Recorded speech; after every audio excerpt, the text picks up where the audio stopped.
Hello, hello. Hi, Charles. How are you? What's going on today? Not much, not much. Yeah? Same old, yep, yep. All right. Well, nice to meet you. Thanks for taking a minute out. You're welcome. Thank you for having me on.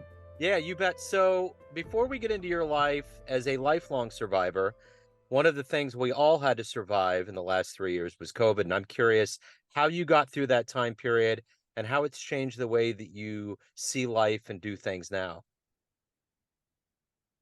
Um, One of the things that I changed in life during that time was pretty much sticking to myself, not um going out and running any programs, stuff like that, like the trauma informed program that I had at the time, and going out and doing talks that I've had going at the time. Um, I had to quit the job that I had, which was working with people with autism. I had like a part-time job in the community and helping them get to the grocery store or stuff like that. But yeah, it totally changed my life. Now I'm back in full swing. I just got invited to a local um, author signing, book signing event in the fall, and I just am working now with a place called Aware Recovery Care, and I'm going to people's houses and helping them with their addiction recovery. So Okay. So, um, yeah, let's get to the brass tacks of what you do. I'm going to put you in front of a bunch of third graders at a career day. And one of the kids looks up at you and says, "Hey, what do you do for a living?" How do you answer them? I help people. I support people in struggles in their lives. Okay. So let's go back to when you were in the third grade. What was your dream? What did you want to be when you grew up? When I was in the third grade, oh man, in the military, I think, if I remember correctly. Okay. Yeah, All right. Well, let's peel back yeah. the layers of how you got to where you're at now. Tell me about where you were born and raised and what some of the seeds were put in you to not only be a survivor, but to want to help others. Well, I experienced a lot of trauma in my life, from my mother passing away at 5 to like just last week, I lost a client due to an overdose. You know, just so many things happened throughout the time, and up until my 30s, I really felt like selfish in a way, like the world owed me. Until my grandfather and my uncle passed away a month apart in the year 2000, and I went through a really dark depression, putting on myself and this and that, and then I was a homeless veteran, and I call that my crucible, being homeless, because that really opened my eyes that I wasn't the only one hurting. I wasn't the only one in pain. I had to look beyond my own pain, as they say in the Batman movie.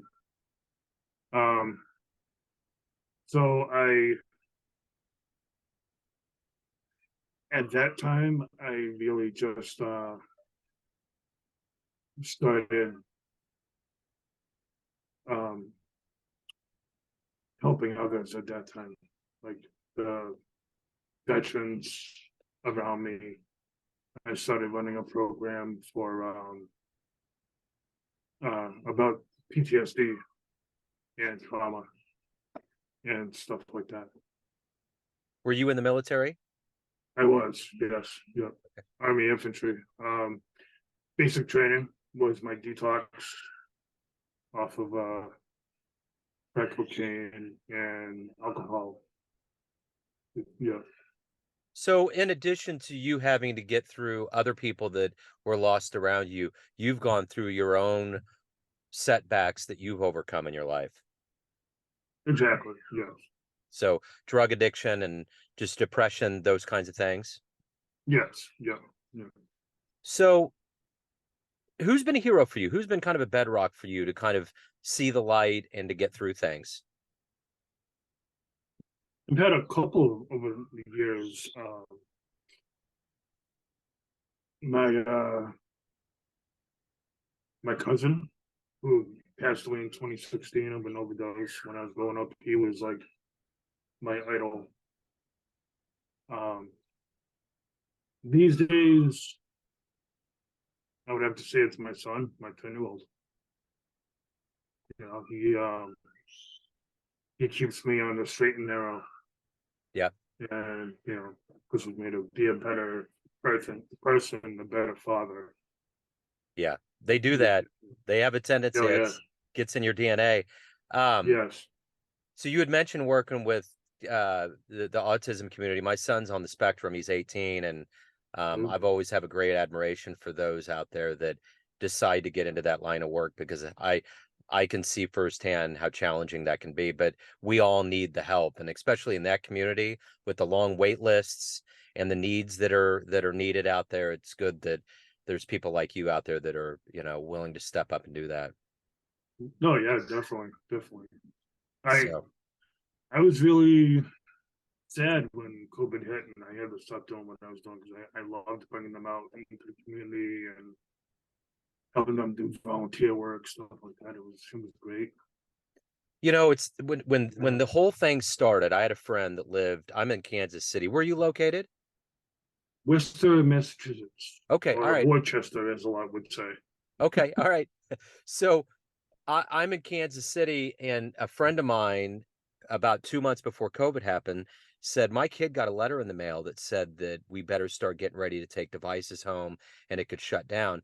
And with my son being on the spectrum, loving school, baseball is his favorite Mm. sport. I just was in such denial. I just threw it out of my head. I was like, there's no way. There's just no way.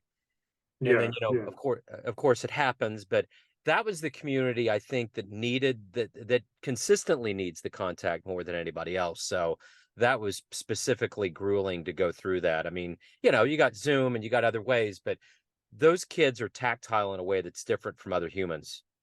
right. Most definitely, yeah. And Zoom is good and all, but it's not the same. Not Yeah, at all. Yeah. yeah, for sure. So what is it for you that is a motivator to do this work? Because you're not just going out into the world and getting a paycheck and coming home and doing that. You're genuinely in the realm of wanting to help others. What is that motivation? What gets you out of the bed? What gets you through the proverbial day? Well, like my cousin or like my client that passed away just last week. Those people need more support than is out there. And I think that with you know me being out there and others being out there, like in the place that I work at, Aware Recovery Care, we go above and beyond what anybody else does. Like Aware, we stay with the client for a year, and we support the client in their recovery, and we meet the client where they're at, and we have such a high success rate. But it's different than working in a detox or working in a CSS or working in a ATS, extended living, what have you. And I think that's what makes a difference. So, I think that's why I do what I do and just try to make a difference, because I had so many things happen to me, orphaned and lost over 20 people in my life. Uh, drug addiction, this, that, getting blown up in a tank. I've had so many things happen to me that I don't want to see happen to other people. But your existence almost seems like it's miraculous in itself because you probably skirted the end many times. I have, So, how do you keep that perspective? Do you have like a spiritual backbone? Do you have an idea of reincarnation and you're here to do a job? What in the continuum is there kind of like a big thing where you're like, all right, well, this makes sense, or is it just kind of murky and weird? it makes sense for me to do it. Like on Memorial Day, a lot of people were saying thank you for your service, and my reply was, I don't like being thanked because I think that it's something that I should have done anyway. I think that anybody, everybody should be doing what we can to help others. And it's so much different than like my life was when I was growing up. Because like I said, I felt like thought the world owed me for the loss of my parents, for the life that I had before I was even a teen, and now I just, I think it's natural to be helping people. It's the right thing to do, Yeah, especially now. yeah, it's funny. We're interviewing now because this has been on my brain for the last day. Took the kids swimming yesterday, and I'm reading my favorite player when I was younger was Dwight Gooden. And Hmm. I remember he used to go through all these trials. Well, my wife got me his biography, and I've been reading it, and God, it's grueling, man. Like I remember hearing the stories of him getting in and out, but him writing it and talking about it, it's wearing me out. And I'm not even done with the Yankee era. I'm in like 2001 when he got out and Steinbrenner made him a scout and he kept going relapse. He's got this family, he's got all these kids, he's got just so many entanglements, but he can't get out. And then I was thinking, it was another summer read I had last year. Steven Adler, the drummer for Guns N' Roses, Hmm. his mom reached Yeah. out to me and said, "Hey, will you review this book?" And I read the book. My God, Steven Adler. Oh my God, the fact that that guy's on planet right now breathing. So I think about what you're doing, and sometimes I think there's an idea if you're not next to someone that's an addict or goes into relapse, you don't understand how often it happens. You think, oh, well, you do it, you come out, we have this Hollywood ending, or we have this notion of it only happens one or two times. These people are doing it so many times, I can't even keep up. I don't even know in that book with Adler how many times he did it. And when he did it, it was like the most stark thing in there that was kind of freaked me out is I watched the Motley Crue documentary. Nikki Sixx had the Yeah. OD and technically Hmm. died. Steven Adler saved his life, and it's in the book because he was up doing the goop with him, and he just had to keep him alive. And I just think about Hmm. those stories. We see this one side of fame, but the back end is this just nightmare they go through. Yeah, definitely, definitely. You know, A so lot of them, like I have a book out there on finding success and what makes people happy. And I look at like Robin Williams, and I look at a lot of people, Stephen Adler, a lot of them that they have it all, but they're not happy. And I think that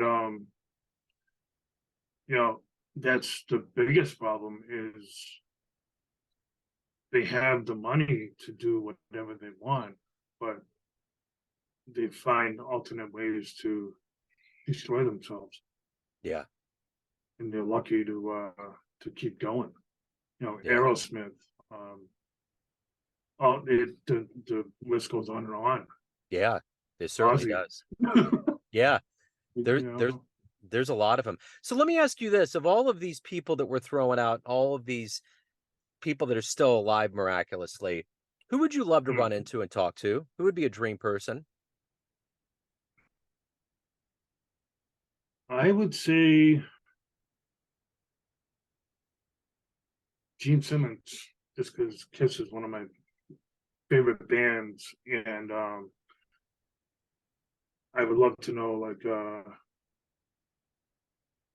know, how they stayed successful through decades of time. And it seemed like they didn't go in the, I mean, Ace Frehley and Peter Criss did, but Paul Stanley and Gene Simmons didn't go in the direction that a lot of other people did Yeah. in the drugs and alcohol. And That their drug was girls. right. Right, right. But that's true. That is a very big success story because they've managed to escape that arrow, so to speak. Yeah. Um, Yep.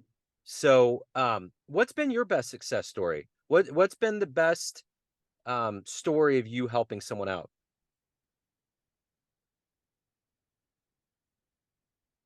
Goes back about 5 years ago. And I was working in actually, no, 7 years ago. And I was working in an extended living place. And one of the groups that I ran there was a martial arts group to teach people, you know, how to defend themselves on the street. And I had a guy that was going through a really tough time. And he um he asked me, "Hey, can I just come down and hit the bag with you for a little bit?" And I ended up holding this pad, and I'm 6 foot, over 200 pounds, and it took all I could to stand there while he just wailed on the pad. And he told me and some other people that helped him out more than anything that we were doing in that program. And I had coworkers coming up to me like, "Hey, congrats on working with him because that helped him out so much." And I didn't realize that it helped him as much as it did until the next day when I started getting all that feedback. You Wow. know, and yeah, Yeah, that's pretty cool. So, yeah. of all of the things that you've lived through, you've obviously gained wisdom because of the things you've overcome and you've seen in your life. If you were to have a dream tonight, the 20-year-old version of yourself came to you, and you could give that version of you a piece of advice based on the life and the wisdom you've gained, what would you tell that young version of you? I would tell him at 20 years old. Well, I would tell him to pretty much cut the bull, and you know you're going into the military, and that's going to be one of the pivotal points of your life. And you know look beyond, like I said, look beyond your own pain, because at that time I was seriously, like a horse with blinders on, looking at my pain. Yeah, So I would tell them, open your eyes to a yeah. world that needs you. So, in your life of having to help others, how do you keep gas in the tank for you and your son and your life? How do you split that time up? That's not easy at times. um, I would say going to the gym as often as I can and hitting the heavy bag as I can. I don't drink anymore. I don't do any illicit drugs or anything like that. But spending time with my kids, spending time with my friends, keeping up with my wellness, eating right, doing all that. Because, like my uncle used to tell me, if you don't look out for number one, you can't look out for anyone else. Yeah, So that was really like some of the best advice I could ever be given. Look yeah. out for you. In a way, you have to be selfish, because if you're not selfish in that way, then you can't help anyone else. For sure. So for the person that helps everybody, that has all these pockets of people around, family, friends, clients, you're in control of your life. What's your perception of you? Who do you think you are? I think I'm just an average person that has gone through a lot and taken what he can from it. I don't look at myself as like you know anybody special. I look at myself as the next average Joe. I just happen to be, given the life that I was given and doing what I can to make sense of it. Because that's a lot of what I do and why I help people, because it helps me to make sense of everything that I've been through in life. So if anyone wants to learn more about you, anything pertaining to your world, where can they go? Where's the best place? Lifelongexperience.net. Okay. It's got my books, it's got products that I have, all kinds of stuff, the interviews, everything's in one place. Cool. Social media outlets, yeah, all that. Okay. So Yeah, are you a Patriots fan? I am. Are you Yes. mad at Tom Brady at all? Am I mad at Tom Brady? No, I'm All not. right. Okay. I like to take a poll. I like to talk to people because, I'm in Kansas City and we got Mahomes and we understand what it's like to finally win. So I've just been Yeah. curious if there's been kind of this thing where it's like, you know what, man, I've been curious. No, So in life you gotta do what you gotta do, and I think that's what he did. yeah, yeah, yeah, He had his reasons, yeah, and for sure. all the Absolutely. power to him. That's what I Yeah, say. absolutely. Man, that game 7 was rough to watch the other night. I actually missed it. Good. It was it it was bizarre. Like they just kept shooting threes and doing things that just didn't make any sense. And I know that I think when you get on that stage, that level, I think it's hard for the regular person to conceptualize it because there's so much going on. There's fatigue and pressure. So yeah, Yeah, it's wild.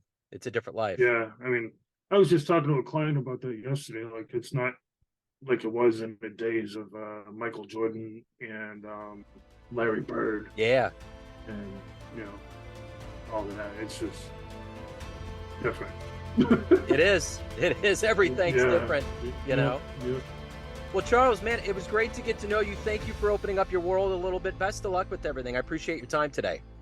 You too, Joe. Thank you very much. I really appreciate it. Absolutely. Take care, man. All right, you too. See ya.